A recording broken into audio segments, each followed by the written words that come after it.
Hey guys, in this video I'll show you how to find CD key on Steam. The first thing I want you to do is just open up the Steam desktop client. Make sure you're signed in. Come here, click on a library, and on the left hand panel you'll see all your games. I want you to just click on the game you want to find the CD key for, let's say this one, okay? And you'll see this gear cog, right? I want you to click on this to get this manage option, right? And then I want you to hover over manage. And if your game has a CD key, then you will see it saying CD keys right here if you hover over manage. Okay.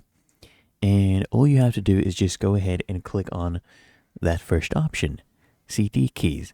And you'll see the CD keys for that option.